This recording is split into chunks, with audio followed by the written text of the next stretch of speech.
Bem-vindos. Welcome to this episode of We're Moving to Europe, a podcast for Americans who are curious and or serious about relocating to a European country. I'm your host, Casey Kelly. My young adult children and I all moved from Texas to different countries in Europe over the past few years, and my hope now is to help other Americans who want to move to Europe to plan and execute their research effectively so you can find the right fit without stressing out, wasting money, or losing time. Today's topic is college in Europe, why you might consider it for you or your child, how to find programs that fit what you need for your career goals, what the application process is like and how it can be very different from the U.S., and how to make college in Europe a successful experience. And our guest today is someone who I personally know has a pretty good handle on the situation because is my youngest son, Fletcher Barton, who is a bachelor's student, an undergrad student at Leiden University in archaeology. So, Fletcher, thank you for joining me today. Hello. Yeah, you're welcome. I'm happy to talk with you about this. So, first of all, you want to just tell people like what it is that you're studying at Leiden and I guess study path overall is like? Yeah, sure thing. I'm interested in archaeology, and that's what I'm studying here. It's a bit different from the US, where archaeology is a subset of anthropology. Over here, it's just totally its own study. I'm doing my bachelor's right now, and then I'm going to take a year off to work, and then I'll do my master's, also in Leiden. I've been really liking it so far. And then after that, I can start going into, focusing on the career of archaeology. Now, that is something that I wanted to mention up front, is that there are some careers that really, if you're an American and you intend to live and work in America, a degree overseas can work really well, and sometimes it might not. And I know it's at one point before you chose archaeology, you looking at law maybe, and it turned out that that was going to be a little tricky. So do you want to talk about like how to decide or what to think about when you're deciding whether to go to school overseas and how it might fit in with your long-term goals? Yeah, absolutely. I guess starting with the point about law, yeah, there are some degrees where, sure, there are English-taught law programs in Europe. But if you want to get your degree and then still live in the US and work in the US afterwards, it's pretty difficult. And the reason for that is you need to be considering with your degree not just what skills does it confer, but also how regionally locked are those skills, right? If you're doing a law degree in Europe, you're not going to be learning, you're not going to be prepared for a US bar. Or it's the same thing of if you were studying medicine, if you're studying sometimes with engineering, there's also regional issues. For something like archaeology, this is fine. Once you've been trained as an archaeologist, you can work anywhere. It's the same thing if you wanted to study, most humanities, lots of sciences, sometimes business, but again, you'll have issues with not necessarily being trained on certain regulations. And for what's important to think about of how going to college in Europe can fit with your long-term goals, you also need to think about how is physically spending 3, 4, 5, whatever years outside of the US going to impact you. I have friends in the US who are studying business, and they then are able to find internships at American companies. They're able to start networking and building connections there. If I wanted to return to the US and study archaeology and work in archaeology more, then it would be difficult for me. I would be behind as compared to an archaeologist who had trained in the US. But for any other country, in terms of networking, it's an equal playing field.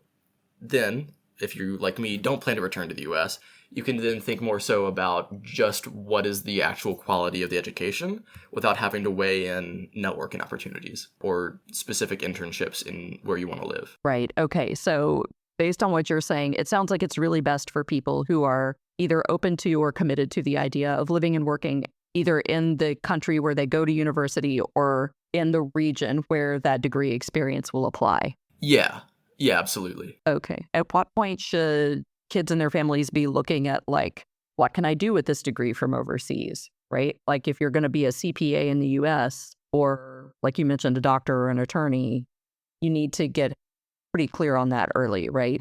Oh, yeah. I mean, that's absolutely something you should be keeping in mind from the outset of, yeah, if you want to go to college in Europe, you should also have a clear idea of, okay, I get my degree, and then what do I do? That's another Thank you for bringing it up. That's a really good point. I knew myself. I knew that archaeology is what appealed to me, and that I could confidently commit to it and stick with it for 3 years. If I had been 1.5 years in and I had realized, you know what, actually, I wish I was doing medicine, impossible. You cannot, because again, there's no gen ed, you just take classes directly related to your study. If I had already been over here and I'd realized, oh, I want to switch what I'm studying, it would not be a matter of going to a counselor and, changing my course load. I would have to completely drop out. I would lose all the progress so far, and then I would have to start a new degree from scratch. You have to know what you want to do, and you have to be... You have to know what you want to do. And to extend that with what you said about, what about kids who might want to be a CPA or a doctor back in the US once they've done the degree, you also need to know what you want to do after college. In my case, I'm reasonably certain that I'm not going to be returning to the US, at least not for a while.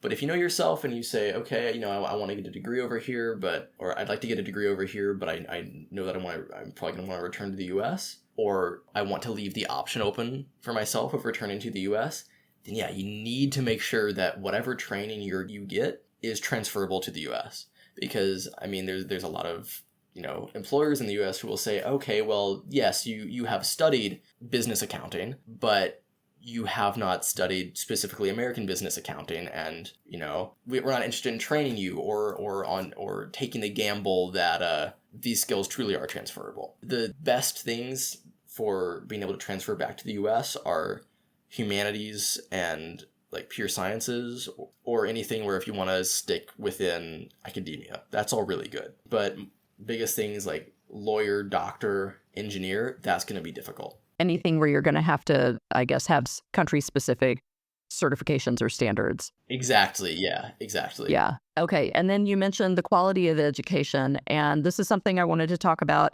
This is my favorite brag and kind of like flex, because Leiden University is like a globally recognized school for archaeology. And whenever I look up the rankings, which I do, because sorry, I'm your mom and I love to be able to brag about you, the universities in the US that have comparably ranked programs are like Harvard, Stanford, and UC Berkeley, which are very, very expensive compared to Leiden. And that kind of gets into the issue of having no student debt versus student debt. Do you want to talk about maybe like the quality relative to the overall value?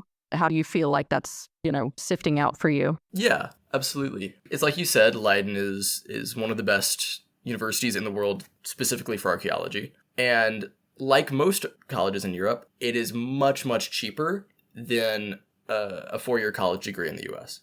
And there's a couple of reasons for that. One is that a lot of degrees like mine are 3 years, and that's because you don't do gen ed. Like, I'm not taking English or math or chemistry or anything like that. It's just from day one, it's just archaeology. And then per year, I'm paying around 12,000 euros in tuition for each of those 3 years. So maybe around 15,000 US dollars. And, that might be 1 year at Harvard. There is a complicating factor, which is scholarships, which is if you're an American student wanting to go to school in Europe, you're going to find little to no scholarships. I think the only scholarship that I've been able to apply for was a one-time 1,000 euro scholarship. And so it is absolutely possible, depending on your degree choice, that you can find an American university that has a comparable level of education, and that through, getting early college credits, scholarships, maybe any sort of financial aid, that you can get it for cheaper than a European university. But in the case of archaeology, no, there's nothing in the US that's as good as Leiden, and there's also nothing that's as cheap as Leiden, unless I were to have been able to get a full ride somewhere or a really massive amount of financial aid, which, for lots of people like me, wasn't really feasible. Not possible. Yeah. Yeah. And okay, so the admissions thing is something else I wanted to talk about. Can you maybe talk about how the process was different from like your peers who were applying for American universities in terms of what was expected of you, how long it took for them to evaluate you, and what you needed to, quote unquote, bring to the table for the admissions process? The number one difference is that the admissions are non-competitive. And that's not true for all universities or all subjects within universities if medicine is still a competitive degree here. But for archaeology and lots of other programs, again, most humanities, most sciences, the university just sets down a list of requirements. In my case, for archaeology, and they have these requirements for basically every country in the world. So they said, okay, if you're a US student and you want to come study archaeology at Leiden, you need a 3.5 GPA and you need 3 AP scores of 4 or higher. That's pretty common. Usually, for Dutch universities, it will be some variation of 3 or 3.5 GPA and either 3 AP scores of 4 or higher or 4 of 3 or higher. And if you have those requirements, and you also don't have any sort of legal issues in the Netherlands, and you apply, then you're accepted. Because again, it's non-competitive. They accept as many students as apply because usually enough people apply that it's like an acceptable amount. Usually what happens is if anyone gets there and realizes it's not for them, or just can't actually hack it, then they drop out. And that happens. A lot of degrees here will see a pretty big plunge in the number of students in the first year, which is not to say that it's very hard or that it's incredibly stressful, but just that the admission process is not really meant to be a filter here. Okay. That's interesting about, the fact that they're not, I guess, pre-screening to see if you can do the work. They're just, are you qualified to participate in the program? Yeah, exactly. You get there and then you prove if you can do the work and then you feel it out for yourself. The admissions process, it's just basically they just want to see that you have an equivalent of a Dutch high school diploma. And so for me, I had that. I sent off my transcripts. I sent off AP results from the College Board in October of 2021. I actually started at Leiden September of 2022. And I think within 3 days of submitting those documents, I had an acceptance. Now, it was a conditional acceptance, because then they said, okay, you meet the requirements, but what you need to do now is you need to show proof that you're going to have enough money to survive. Because what they don't allow you to do is, or what they want to avoid happening is that people come here to the Netherlands and then run out of money at some point. So instead they say, okay, for each year you have to have a certain amount, or at least for your first year, you need to have a certain amount set aside in a bank account. In my case, I think it was $12,000, just to show that you will have money for food each month and rent each month. And then you also pay your tuition, and then the college will apply for a residence permit for you, and your first year help you get housing, but after that you're on your own. And then once that's all taken care of, you're good to go. Okay, so I want to back up just a little bit here before we get into like what it was like to get started there, and talk a little bit about like how you found out about Leiden. I think, it's been a while, but I think that we had started looking, like when you were still thinking about law, looking at schools in Europe. And yeah, how did Leiden come about? Because that was when you just like were like, here's some universities in the Netherlands that have the program I'm looking for. And Leiden was one of them. Yeah. So by the time I was looking at colleges in Europe, I was already settled on, or I was pretty confident that I wanted to study archaeology. The most helpful tool that I used for finding that was this database on a site called Beyond the States, which is it's like a bit of a mentorship program for people who want to go to college outside of the US. Oh yeah, it's a big membership community now, so they've definitely grown. Yeah, a lot of it is behind a paywall, but what is freely accessible is this nice map where you can go and filter all of the English taught programs in Europe. And so after I had heard about the idea of, there's cheap English taught bachelor's programs in Europe, I think I heard about it from you, then I could go to Beyond the States and I could look in, okay, I want all archaeology, history, anthropology programs in Europe, that I could start in a year. And then it'll generate a list for you. You can filter it by price. Another thing you can do is, again, you can just do a Google search. There's a lot of people out there who are interested in this and who are talking about their experiences. And most universities that have English taught programs here, which is a lot, will publicize it pretty well. They'll make the university website very accessible and make it really clear. And for instance, Leiden, they had like a very detailed step-by-step guide, not just of the applications process itself, but also like, hey, You might have issues with health insurance. Here's what you do. Here's who you can call at the university if a problem, or with housing, or with finding work, anything like that. They make it very, very helpful. Okay, yeah. So people can always go to the source. And I just, while you were talking, I looked it up, and yeah, the Beyond the States maps is still there. Yeah. So yeah, pretty cool.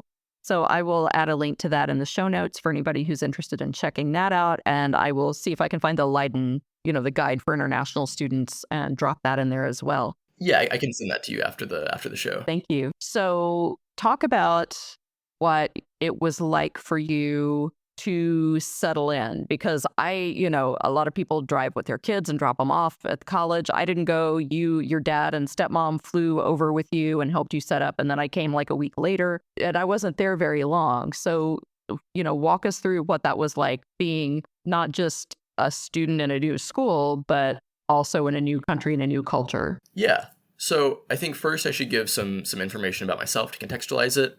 At the time that I came over, I was 18. It was the first semester after I graduated high school, and also I was single, and I don't have children. So that all made it, I guess, pretty easy and pretty straightforward. The adaptation is, I don't know if I'd say it's difficult, but it's pretty all-consuming, especially at first. Just because, moving around within the US is one thing, but here, so many little things will be different that it can, I think you should definitely give yourself some time to move before college actually starts, before you have to immediately start working or doing school, like a couple weeks, just to learn, like, okay, grocery stores and taking care of things at the bank and making sure your health insurance is good to go. I was fortunate in that Leiden set aside some housing for first-year international students, so I didn't have to apartment hunt. I did have to deal with hassles of, registering with a bank, getting a Dutch card set up so I could withdraw from ATMs, getting a SIM card, getting a phone plan set up, lots of little considerations like that. But after the first semester, also finding a doctor and a dentist and things like that. But really, I'd say after the first semester of being here, I was pretty much totally acclimated. Yeah, that's right. I remember at first. Didn't you have to go to The Hague to register for something? Yeah, in the Netherlands, and also I'm sure some other European countries, there's a lot of bureaucracy. And so with that, I had to go and pick up an ID and then get another ID generated, and you have to, so I had to go to The Hague. I also had to register with the town hall in Leiden. I had to, you have to send some letters, you'll have to follow some online forms and procedures.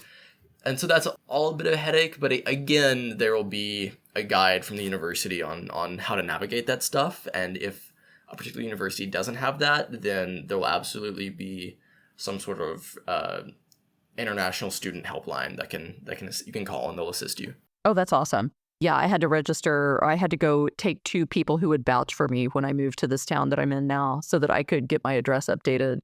Like, I had to physically come with them to the little, like, the parish hall, because it's different over here, right? And you need to know what the process is, and you need to follow it so that you are, square with everything that needs to happen administratively. So once you're settled in, based on what you've told me, it sounds like, I know you've been working hard, but it also sounds like you've had a really positive overall college experience. So talk about what it's been like for you going to school as an American overseas. Like, you've talked a little bit about the challenges of settling in, but like, what have been the high points for you? Oh, there's a lot. First, there's the independence, which feels amazing. And this depends on personality, of course, but I find the independence really exciting. And you get to explore a new country.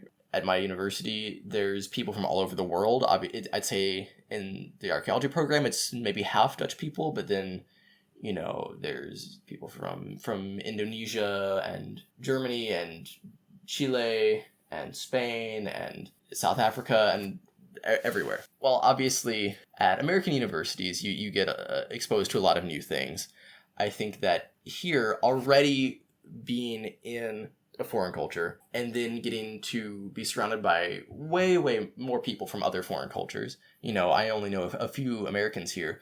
that's, I get to learn so much more about the world, and I get many more opportunities to try new things, like new cuisines, or practicing a lot of different languages, different types of dance, things like that. And the social scene here is also really, really nice. I think that way more students here than in the US are in clubs. And there's also a much tighter knit feeling because, again, since there's no gen ed, all the archaeology students know all the archaeology students, right? You have all your classes together. And obviously there are some electives and you'll have friend groups, but there's a really strong sense of camaraderie and shared identity there. So you'll have that. Then also maybe you'll be in, maybe you'll be doing lots of people do sports here in college. So maybe you'll be doing which is all done through clubs. There's no official school sports, there's not a school basketball team, but there's absolutely a basketball club or a bunch of basketball clubs and a rowing club and a running club and stuff like that. And then there'll also be social organizations which function a little bit like frats and sororities in the US, but maybe not quite as focused on something where you don't have to pledge or anything. So more social, less of a commitment. Yeah. Now, one point against how social it is over here is that there aren't really campuses. And again, that does depend on the university a bit. And I mean, there are parts of town where there might be a lot of university buildings clustered together, but there's not a Leiden University or University of Leiden campus. It's just, because all the buildings are so old and the town has sort of grown up with it, it's like a 400-year-old building over there, 300-year-old building across town. And the university is spread over a much larger area than a lot of American universities. I will say this, though, having been to Leiden a couple of times, the town itself, and, obviously this isn't going to be true of every university town in Europe, but it seems to be true of a decent number of them. It's walkable. So the fact that you're not concentrated in one campus also seems like it gives you an opportunity to engage more with the community as a whole, just as you're going about your life. Oh, yeah, that's a really good point. I should clarify. When I say the university is very spread out, that doesn't mean that it's taken me a long time to get from one building to another or that I'm having to drive at all. It's spread out from the frame of mind of walking or biking everywhere. So even my furthest commute between two school buildings might still be like a 15-minute bike ride, which is really not bad. And for a lot of it, it's walking around class to class, being able to really easily stop and grab some food because you'll be in the town, or if you need to run errands, you can do that super easily.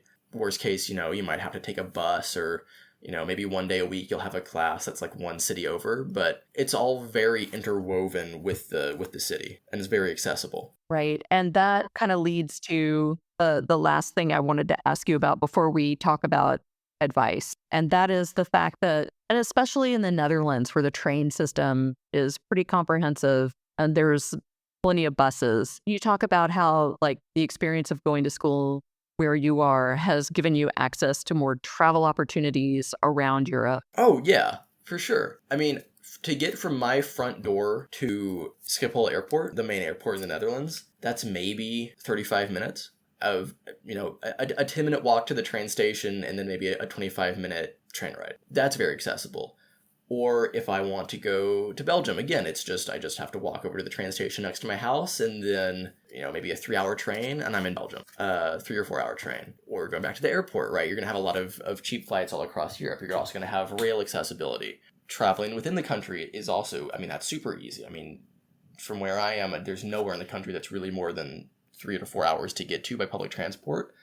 And even if I want to go to any bordering country, Germany or Belgium, or if I want to go further to the UK, to France, to Italy, that's really accessible. And I have friends here, I have friends from Italy or friends from the UK who, some of them go home almost every weekend just because of how easy it is to do that. It would be like, if we compare it back to Texas, it'd almost be like traveling from, from San Antonio to Dallas or something. It's a ways, but I have pretty easy access, especially if I want to take a weekend trip or, maybe a few extra days over a holiday or something. I can get pretty much anywhere in Europe cheaply and quickly, which has been amazing, especially, on a student budget and being really busy with university work and also work. It's been amazing. That's awesome. Now, at this point, based on everything you've shared and what you've learned through the experience of going to school in the Netherlands, do you have any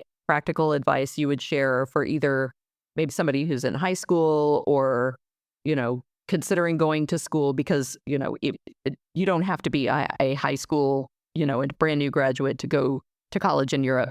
But for somebody who's either considering applying for themselves or maybe parents who are thinking this might be an option they would like their kids to consider, what advice would you give them, like from having that first idea to maybe like arriving? Yeah, sure. I'll start with some advice specifically for, kids who are maybe in middle school or high school or for their parents, which is, I'm a naturally pretty independent person. And I'm also a pretty level-headed person. And because of that, going from, high school in the US to within 3 months living on my own on a different continent, also adapting to university, I was able to take that change on the chin pretty well and even enjoy it. So I think the first thing there for those kids, I think you should probably ask yourself, like, how bad is this going to stress me out? Because it is absolutely a stressful change at first. Like, how bad is this going to stress me out?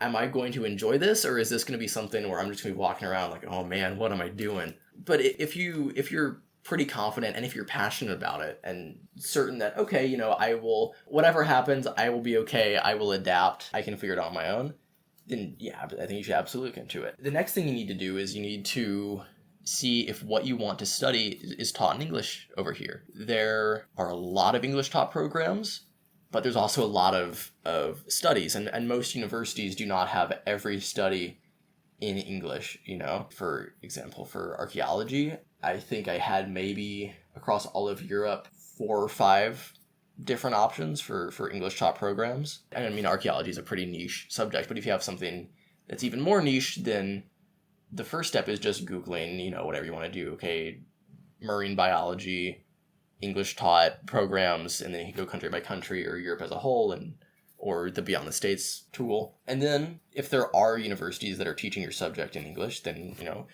list down those and then start going through those one by one and see, okay, right? Because I mean, the price can also fluctuate. I think the Netherlands is actually one of the more expensive countries for Americans to go to school in Europe. If I had been going to school in Poland or Czechia, it could have been even a fifth of this. It's just the quality of Leiden sort of outweighed that. But go through it and say, okay, are there any external factors about this country that would make me not comfortable being there? For example, maybe you're queer and the country where the program is located has an issue with anti-LGBT discrimination. Or maybe, that's a more extreme example, or it could also just be, I get horrible seasonal depression, and this program is in the north of Sweden. Maybe that's not for me. Something like that. And so then once you have it narrowed down to a list of the available programs in countries that you would actually be comfortable living in, then go through each program and take a look at what the application process is like. And the earlier you can do this, the better. And by earlier, I mean, even ideally, you might be taking a look at this a couple of years before you plan on applying. Because in my case, I looked at the Leiden requirements and saw, okay, I need these AP scores. I need to make sure that I take classes my junior year to hit those requirements, right? Even when I was only planning on applying in my senior year. If you're a bit older and you're like, well, shoot, I didn't take any APs, or I didn't take that many AP classes when I was in high school, that's okay. There's a lot of workarounds. For example, if you have an associate's degree, or if you had really good SAT scores, or if you maybe already have a college degree, then all of that for non-competitive admissions, it's very likely they'll look at that and they'll say, yeah, okay, yeah, this is not what we had explicitly written down, but this is fine. A lot of these things are usually pretty flexible, especially if you actually reach out and talk to someone over the phone. That's interesting. That's good to know. What's your advice for, let's say, somebody, they know themselves, they're ready, they've gone through the application process, they are accepted. What should they be doing in the time between their acceptance and the time they actually arrive to set themselves up for success? So and I'm going to take this to also to mean they have housing set up, they have health insurance squared away. Yeah, because those are huge, especially like the housing thing everywhere. Yeah, I mean, again, with me, with health insurance and with housing, the university helped out. That's not always true. And then my second year, for example, with housing, I had to find it myself. But if all of that basic stuff is taken care of, I think the best thing you can do at that point is learn about the country and learn the language. Learning the language, that's just because it's going to take off so much stress when you actually get there and start doing stuff, to not have to, it will make all the bureaucracy easier. It will make meeting people easier.